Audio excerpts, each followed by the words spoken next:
Apparently the iPhone and AirPods were a success. I didn't see really anyone complaining. I don't think I saw anyone complaining about it, so that's what we will continue to go with. Hopefully I get used to these AirPods so I don't keep fumbling with them. What I'm going to do today is we're not going to work on the car. We are going to go over the top 9 most asked questions that I can come up with that I see or get messages about every day on my Facebooks, YouTube, and Instagram. I see these questions almost every single day. Someone messages me every single day about it, and I figured I would just put it all together in one video, answer it all at once, and be done with it. Well, not be done with it. I'm sure people will still message me that haven't seen this video, but then I can just link them to the video and be done with it from there. Now, these are questions I just past couple of months been jotting down on what I keep seeing. Nothing crazy, but we will go over this quick. Not really going to go into the details, but I'll let you know what it is. Now, one of the biggest questions that I get is what front tires do I run? Because they're not your typical Mickey Thompson, Street, SR, ST. I don't even remember the name of the Mickey Thompson tires anymore. They're about $400, give or take. They're 26 inches. Eventually, I'll buy them. Just not now. These are a 175/55 R17, and they're called an Economist ATR-K. I found someone else I know who had 17s on a Mustang, ran these for quite a while in the 4-second zone, and didn't have issues from what I saw. They're like $100 on Amazon for both of them. I'm going to get a third one just to bring with me on drag week because I'll, God forbid I pop one of those tires. I'll never find one on the road. My rear rim size and axle setup and, dimensions of that. These are, let me just take you off here. These are 15 by 10 with a 6.5 backspace. They started out as a set of Weld Magnums. I just changed the centers out to Alumastars, and I think they much look better. Single bead locked. I run a 275/60/15 Mickey Thompson on it, and you can see it's sucked in pretty good. See? That is with a 2-inch chop on the axle. If I could do it again and had more money, I'd probably go with something like a 4-inch backspace, cut 5 inches or so off the side. 4-inch backspace just looks baller as hell. I think my housing overall length, just the housing, no axles, was 50 inches said and done. So a lot of people have questioned my downpipe. They're like, why did you go through all that to bring it to the passenger side instead of just dumping it out the driver fender? Are we forgetting the big hole in the bottom of my driver fender? Nope, it used to come out the driver fender. I drive this car a lot. I drive it on the highway. And one thing that is the most obnoxious thing about this entire car was that downpipe. When you're cruising 75, 80 miles an hour, 3,000 RPMs, and you got a 4-inch downpipe radiating off a Jersey barrier, you want to just drive the car off a cliff. So I cut it all up, run it out of the passenger side now, and now it's going to be a mini bullhorn over on the other side. Let's see if I can show you this. It's not welded or anything. It's literally just stuck in the hole. See that? That's where it's going to be. All right? Super easy. And since it's a lot more aluminum this time instead of stainless, it's actually lighter than the old one. I have Team Z low-profile seat mounts in my car. I did a video installing these a while back. You guys can go back and see it. I don't know if I put it in there or not. It says on the Low Pros you could only fit a 17-inch seat. That is 100% correct. You could only fit a 17-inch seat without modification. So simply bolt in 17-inch seat. I have an 18-inch seat on my driver's side. And what I did is, if you got a Mustang, you know the seat bracket mount on the floor comes up, goes over the tunnel, back down the other side. It's one piece with the passenger side. I just cut a notch in it so you can get a wider seat in it. I know of one guy who's got a 19 on a Low Pro. And the same goes for the standard height one. I think the biggest you can fit, they say, is 18, bolt in. You can modify it to fit bigger. I think I know someone with a 20-inch on that. Super simple. Just notch the support. Alright. Ignition on your tubular column. I have a full Team Z tubular column, steering wheel, strange hub in the car, and I have the factory ignition switch and blinker and all that on there. And all I did was I held the ignition up to the column and I welded 2 tabs. You really can't see, but there's 2 tabs welded up and down that the ignition bolts to, and then your combination switch bolts to the ignition. Really easy, beautiful. Just make sure to set the depth correctly. You don't want it too far or too far that way, and everything works. The only thing that I didn't go through was the hassle of getting the lock to work. You could. I've seen someone do it. I didn't feel like it. And here's a trick. Put a little green paint on your column. Sorry. Green paint on your column to line up with the arrow, which lines up with that thick spline.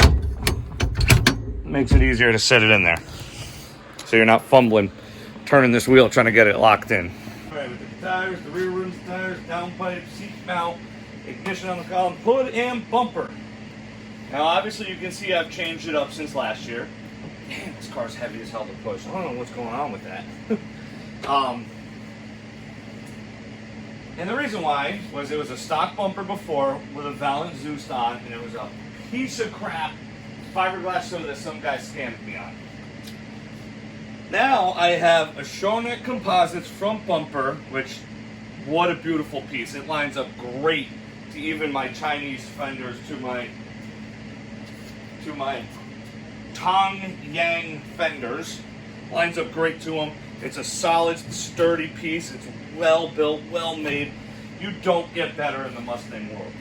I've wanted this bumper since day one. It is a 9-inch valance. I cut the opening here. There was a molded in Cobra grill that I cut out. And I have my old Cobra grill.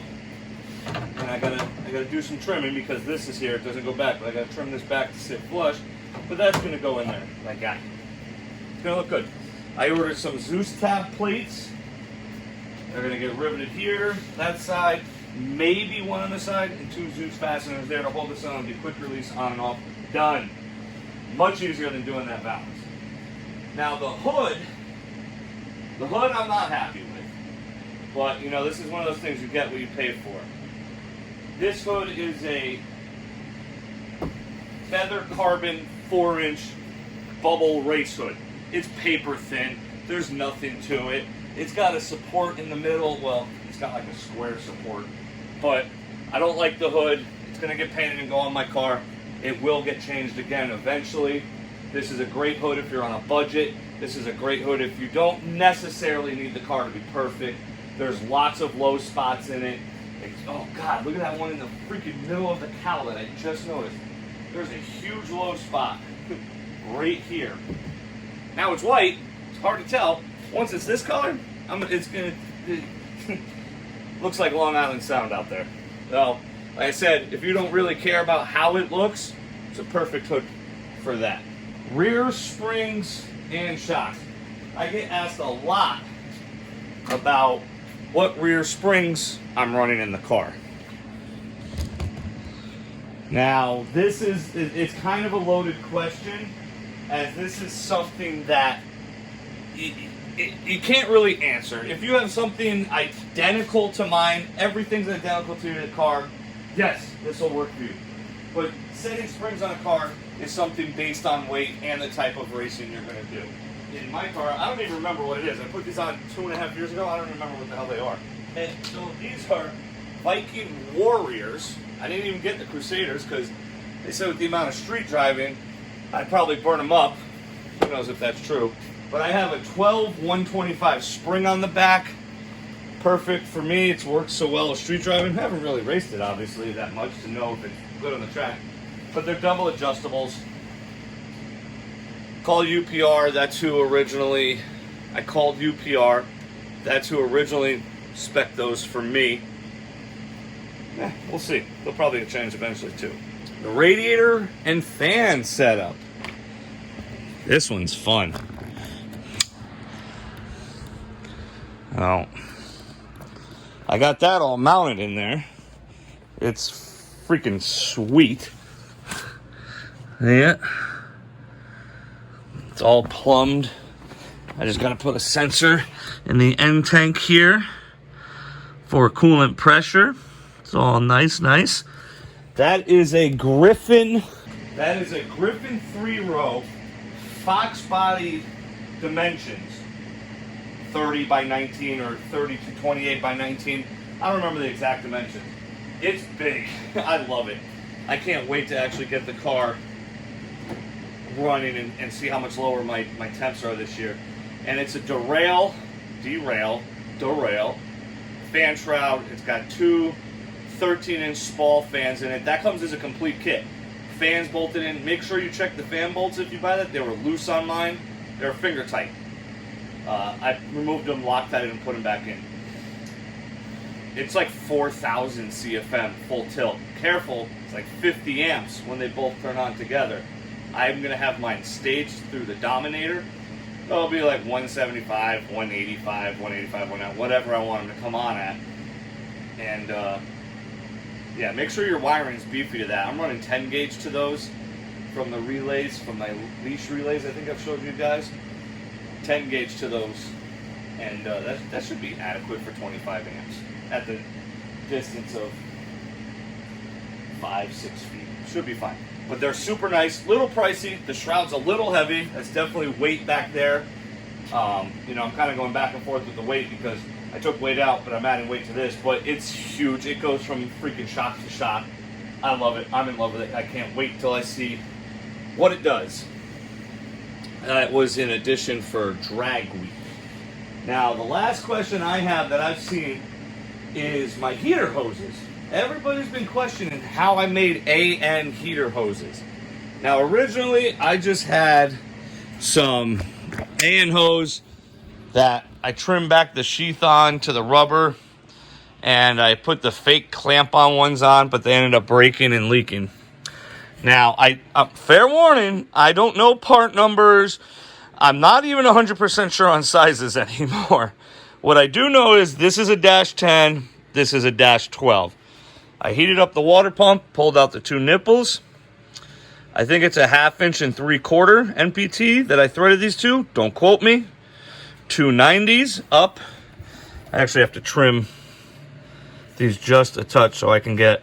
See them kind of separate. I want to get a couple clamps on them. -10, -12 straight. And there's fittings here that go from NPT to AN. And I went to Home Depot or Lowe's, any hardware store that's got copper fittings. Your heater core is brass. This is heater core. And I took these fittings that slipped over him. I can't remember what it says. I want to say it's 1/2 inch and 3/4. I think that's it. I don't 100%. And I brazed them to the heater core. All right? It's very easy to do. Kind of hard to do in the car because you got to use a blowtorch. But I brazed these two fittings on, and then I got the MPT to AN fittings, and I screwed them in and Loctited them. Yeah. Yeah. Whatever I did to them. And then there you go. There's that. Now, a lot of people, when I've told them what I've done, they've questioned my thought process on the copper fittings. They're like, what happens if you pressurize the coolant system? Okay, fair question. You know, this is obviously something that nobody's really doing now. I've seen AN heater hoses, but to like aftermarket units, not to a factory one, where you could just unthread the ports and thread in what you wanted. But again, it's still something very rare. Either people don't run heat or they run the ugly rubber hoses that come all the way out and loop around. I wasn't a fan of that. Copper's inherently strong. It's great, and it can hold a lot of PSI. My air system up here that I've been building is all out of copper, three-quarter copper, and that's going to run at like 150 PSI all day, every day for 20, 30 years after I'm done with it. Unless, you know, sell the house and someone doesn't use it. But they make all different types of copper that are strong. I don't think they make different copper fittings. There's like type N, there's type L. I don't remember all the types anymore. But get online, go to YouTube, figure out how to braze them and fit them. It's super easy. You can buy all the parts from Home Depot, all the tools you need. If you own a house, this is something you should already know how to do. Fix your shit, be a man, don't pay someone. Sorry, it's just my life, and probably why I have 10 grand in homeowners tools on the other side. But yeah, it's super easy to, you know, buy a 4-foot stick of copper, sit there, cut it 100 times, and get the... Alright guys, I'm sorry that video got cut off. My phone died and I didn't even realize it. But like I was saying, you just get some copper from Lowe's, Home Depot, cheapest, you know, go buy some 1/2 inch, it's $20 a stick, get a 4-foot piece, and practice soldering them together. Super easy, super simple, it's not a hard job, and you have the heater core hoses, and you can thank me later. Now that was it for all the questions that I had. Seen, asked a lot. Oh, I hope this helps someone, anyone, and I hope it starts to keep my inbox a little clearer. I went in and deleted 258 weeks worth of messages on Instagram. It was a lot of messages, and there's no mass way that I could find to select all and delete. So it literally took me hours to delete it. Anyways, guys, get in the garage, grab some tools, grab a cold beer, get working on your hot rod. Have a good night.